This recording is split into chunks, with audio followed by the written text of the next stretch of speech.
My name is Helen. As you may have seen from the title of this video, I'm going to be sharing about my experience living here in Canada.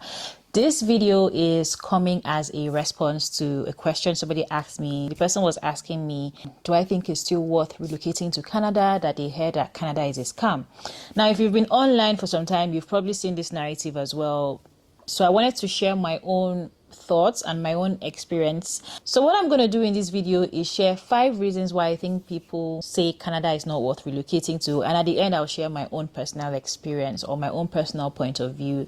Starting off strong, the number 1 reason is jobs. Pre-COVID, it was easy to get jobs. You could apply for jobs online and you get callbacks. You don't even need to apply. Sometimes people just reach out to you on LinkedIn or whatever profile that you have set up for yourself. It was like there were a lot of jobs in demand. But after COVID, we see that a lot of people have moved to Canada. Several people have migrated, and these people have degrees, they have experiences, they know what they're doing. So it has become a lot more competitive. Now, if you're just applying for jobs, maybe online and just waiting for a callback, chances are you may not be called back. I have seen several videos online talking about how they've been unable to get jobs for 3 months, 6 months, 1 year. It is a hustle right now. So this is kind of what's fueling this narrative of, oh no, don't bother going to Canada. There are no jobs in Canada. If you go, you'll be hungry and things like that. Even if you go to school, when you graduate, there will not be any jobs waiting for you. I also know people who have several degrees. If I remember, I was in church on Sunday when my pastor was saying, you don't need another degree, you have enough already. But I understand why people also try to get extra degrees, try to go to get one diploma, get one certification. It's just because they're trying to be more competitive in the market. And as it is now, it feels like if you're not in a skilled trade, you probably don't even stand a chance. So the industries that are making it big now are maybe construction, maybe agriculture. If you're somebody who is able to work with your hands, maybe you're a plumber, you are a truck driver, you work in the construction industry, you are a builder, you're an electrician. It feels like those are the people who are now highly in demand. Or if you're in the medical field, you're providing some form of healthcare service. Other than that, it's a struggle. So many people are competing for the same roles that you're seeing on LinkedIn, Glassdoor, or whatever. So there's this narrative of, oh, there are no jobs, there are no jobs, there are no jobs. It's now about if you know somebody, if you can get a referral, or if somebody in your network knows somebody that is hiring. It's giving nepotism at this point. The number 2 reason why I feel like a lot of people are saying Canada is not worth it is because of how expensive it is. The cost of living in Canada now is so high. And it's interesting because over the years, I have watched prices increase literally. Now, let's be fair. Inflation is happening everywhere. There's no nation that's not feeling the inflation. However, in Canada, things have gotten so expensive. Your groceries are now so expensive. Before, if I go to maybe Costco with $300, I'm living with a full cart. Now my $300 is just buying me my regulars, maybe like egg, milk, bread, things that you probably use during the week. Whereas before, that $300, I'm in luxury. I'm buying fish, I'm buying steak, and that kind of thing. I'm living the life. However, now it's not the same. Even when it comes to like your rent or your mortgage, houses are now so expensive. Apartments are so expensive. Houses that you could get before for maybe 1,500. If you're getting maybe like a 2-bedroom apartment, it's now 2,000 plus. You can't even see that. Well, at that 1.5, we're talking maybe basement apart. See, even basements, to even find basement of 1.5, it's almost impossible. So housing has become so expensive, especially if you live in a major city like Calgary, or if you're living in maybe Toronto, or even somewhere in BC, maybe Vancouver or whatever. These major cities are having a serious housing crisis. Houses are so expensive. People are just unable to find houses. You now find situations whereby students or maybe people who do not have good jobs are now sharing one house. Like 5 people can be in one basement apartment. It is now a serious struggle to get accommodation in this country. So people are now feeling like, oh, especially students, they can't even get good jobs that they want. They can't even work the part-time jobs that they want. They can't even afford good accommodation. So there's a lot of information going on. It's now a serious concern for people, a number of people. The reason why I feel like a lot of people feel Canada is not worth it is because of the weather. One thing about Canadian weather is if you do not experience it, I cannot explain it in such a way that you can understand what I'm saying. Do you get what I mean? When I came to Canada, I used to live in Regina, and after living in Regina for about 2 years or less, I now moved to Calgary. So I have literally not lived in a place where it has been warm or considerably warm, like maybe BC. Calgary is cold. Regina is cold. There's no, like, the whole Alberta is cold. Saskatchewan is extremely cold. In the month of February, Calgary was averaging us 25 degrees Celsius. And how do you explain that to somebody and they would understand? That's just like the actual temperature. Meanwhile, the real feel can go up to minus 35, there's no way you can explain that to somebody. So if you have not experienced the extreme cold in Canada, you would not understand what it means. The weather is cold. And then once the weather is cold, you really cannot do anything. You cannot go out. You cannot have time, for fun things. You just want to be indoors. And winters last a very long period of time. We don't just have winters for maybe November, December, January. No, I live in Calgary, like in the prairie regions. The winter starts from September. In Calgary, we have snow in September. So we're starting from September even till May. We're still going to have some snow, some really cold temperatures. So when you have those kinds of temperatures for a long period of time, it can get sad. It might just have some effect on your mental well-being and that kind of thing. And because of that, people just feel like, is it really worth it going to a country where the weather is so cold? I can't have time to enjoy myself, enjoy my family, enjoy the outdoors. What's really the point? This is and I see a lot of videos sometimes online where people say, it's minus 25 degrees. Look at the snow. I'm parking from my car this morning. Are you sure you want to come to Canada? Those videos kind of annoy me. However, I see people putting those videos online and just making you realize that it is really cold. Like, it is extremely cold. The fourth reason why people think Canada is not worth it is because of depression and loneliness.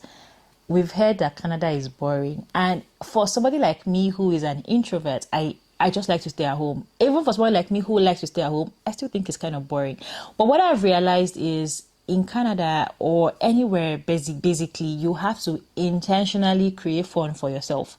If you are not making intentional attempts to create fun, you're going to fall into depression. Your mental well-being is going to suffer. Because first of all, like I said in the previous point, the winters last a long time. Imagine not having to go out for 6 months. There are people who, when they don't see sunlight, they just can't operate. They hate it. It gets dark pretty early. It gets bright very late. Those things have an effect on you that you may not realize. Now, let's imagine somebody who came here, don't have a lot of friends, you don't know people, and then you're now forced to stay indoors because of the weather or because there are no activities. Where I used to live in Nigeria, you don't need to know anybody to go for a party. It's like there's a party happening. Your friend can just tell you, somebody is getting married, let's go. And you go. There's that whole communal lifestyle. We're always just going out. We're always having fun. There's always something happening that you can do. And that's why you see a lot of times people like to travel, maybe like in December, so that they can go and experience that whole partying, that whole fun activities things too. Because let's be truthful, those things do not really exist here in Canada. Even if they exist, they're going to be very expensive and they're going to be very hard to come by. So you want to go, you want to travel, you want to see places in Canada, it's expensive. I live in Calgary. To take a flight to Toronto and back and forth, it will be nothing less than $500. So you're thinking, is it really worth it? Because it's so expensive. Because of that, you're kind of forced to stay indoors and just maybe scroll social media, watch Netflix, or watch whatever subscription that you have, because there are no activities that are making you go out, dress up, look nice, go and socialize and meet with other people. It was in Canada I started hearing something like seasonal depression. I didn't know it was a real thing. In fact, I have never even heard of the term before, but I have come to realize that most times when it's winter, when it's when there are people who have relocated, they're new, they don't have friends, they're new immigrants, they're trying to find their feet, they become depressed, they start crying on. I see several videos of people crying online, how they can't cope, they hate it here, people are not saying the real truth and things like that. Yes, those things are bound to happen when you move to a new place, because you don't know people and then you don't know how to socialize. Now, my number 5 And final reason why I feel people say Canada is not worth it is because the path to citizenship has changed. Before, if you come here as a student, maybe as an international student, after your school, you would have time to get a job. Maybe you have something called postgraduate work permit. You can get a job, and then maybe from there you get a work visa, and then from there you can apply for PR.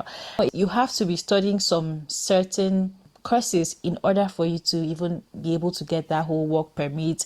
It's very competitive now. We have so many students that have come into Canada in the space of what, 3-4 years. So that whole coming to Canada as a student pathway has been changed. That whole path has been changed, kind of restricted, so that you don't have so many students coming in. Now, if you want to get that whole benefit of coming in as a student and, you know, bringing in your family, you have to be doing some really serious courses. You know, maybe you have to doing something in healthcare. Maybe you're a medical student, or you're coming in for a master's. Like, it's not as easy as coming in for a diploma before, or just coming in and then you can just stay. It's very competitive now. It's very hard. I was hearing sometime last year that a number of students were deported. So it's no longer as easy as it used to be. Yeah, even now, at coming as a permanent resident, you have to have family living here. You have to have a second degree, like an advanced degree. It's highly competitive, and the scores are so high, it almost feels like it's impossible to attain. So there are so many restrictions that have gone into citizenship now, or even immigration now, and then people are just like, is it even worth all the stress and all the struggle to now go, and then when you finish your school you can't even get a job? It's a lot has really changed in the last 5 years that I have been here, right? So I can see why people are saying, oh no, it's not worth it, don't go to Canada. They are lying to you, they're not telling you the whole truth. Okay, so having said all of this, my own point of view, I'm going to say I wouldn't say it is calm, and I do not regret moving here. However, I'm not going to come here and discredit people's experiences, or say, oh no, they are lying, or no, that didn't happen to them. I understand that they have experienced what they have, and I can actually also see that things have changed between when I came and now that we are here.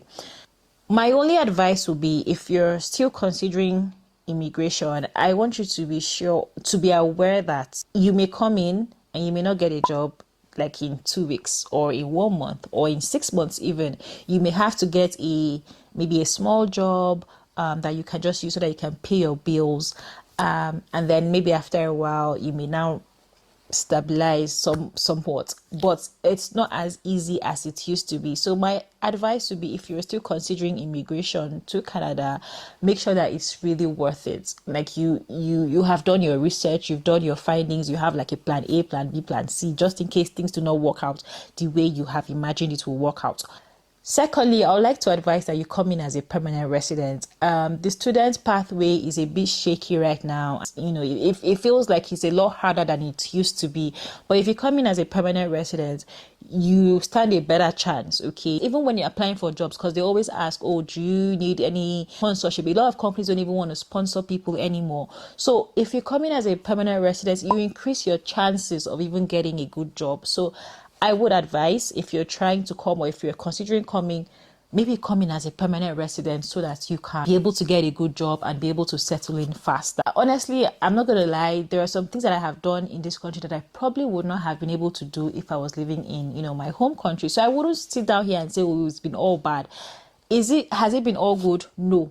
There's no perfect country anywhere, okay? Every country has its good side and its bad side. So it's you now doing your research and picking which one you think works best for you, and, you know, doing your calculations. However, I don't think it has been totally bad living here. Are there rooms for improvement? Most definitely. If I see a better opportunity somewhere, will I move? Most definitely. But I don't think it's been totally bad. Yes, I have had to adjust. I have had to learn so many new things. I have had to be inconvenienced trying to settle in and stuff like that. But I would not say it has been totally bad. So let me know what you think. Are you considering moving to Canada or even any other country. In Canada, how has life been so far for you? Would you say, oh, it's not worth it? You think you'd rather go back to your home country? What are your thoughts? Let me know what your thoughts are in the comment section. And if you haven't subscribed to my channel, I would ask that you please subscribe so that you can see more videos from me. You can please give this video a thumbs up if you enjoyed listening to me, and I will see you in my next video. Bye for now. Please remember to like, share, and subscribe. Spread the message. Yes, guys. Right, that's all. And continue to watch these videos from the Jeffo Lifestyle channel. Boom, bam.